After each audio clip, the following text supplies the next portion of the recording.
Some encouraging news as we say goodbye to 4 years of all-out war against science. In his first hours in office, President Biden made several big moves to begin restoring the significance of science. He signed a series of executive orders, one mandating masks on federal property to help slow the spread of COVID-19, one that re-enters America to the Paris Climate Accord, and another to restore science to tackle the climate crisis.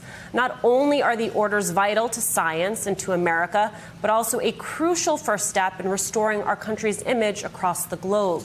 As Scientific American put it, Biden assumes leadership of the U.S. government's scientific enterprise that was once the envy of the world. Key words there, was once, because over the past 4 years, that image of scientific leadership was battered, facts tossed out the window, steadfast refusals to follow the lead of scientific experts. Instead, promoting scam cures without a shred of evidence, like hydroxychloroquine, and Trump's suggestion that injecting bleach might cure COVID. Trump's assaults on science so significant that he created an atmosphere in which our nation's top scientists were afraid to tell him and us the simple truth, leading Dr. Anthony Fauci to say this on Thursday.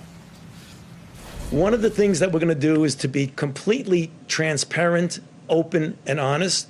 If things go wrong, not point fingers, but to correct them, and to make everything we do be based on science and evidence.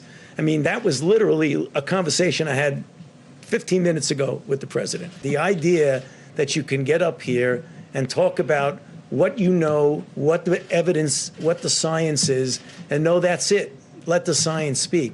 It is somewhat of a liberating feeling.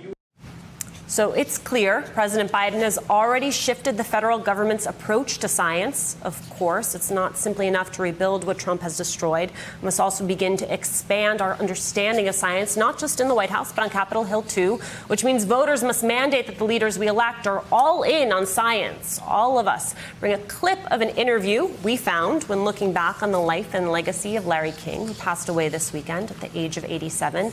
As Larry was famous for doing, he posed this simple question, which gained a gut punch of a response from one of the most prolific American scientists of our time. Those who deny climate change, what do you say to them? In a free country, which at least we believe, we tell ourselves we live in a free country. I don't care what you believe. You believe whatever you want. The problem comes about is if you are in denial of an emergent scientific truth and you wield power over legislation. That's a recipe for disaster. The person on the street doesn't care about climate change or doesn't, maybe we'll have a conversation, but I'm not going to lose sleep over that. It's when someone, an elected official, stands in denial of climate change, something that scientists have been telling them now for decades, and they're going to create legislation in response to that. That is the end of an informed democracy. The end. I love when they say, I don't know anything about it, but it's not true. Hey, thanks for watching our YouTube channel. You should know that you can follow today's top stories and breaking news and catch up on your favorite MSNBC shows all in one place. Download the NBC News app today.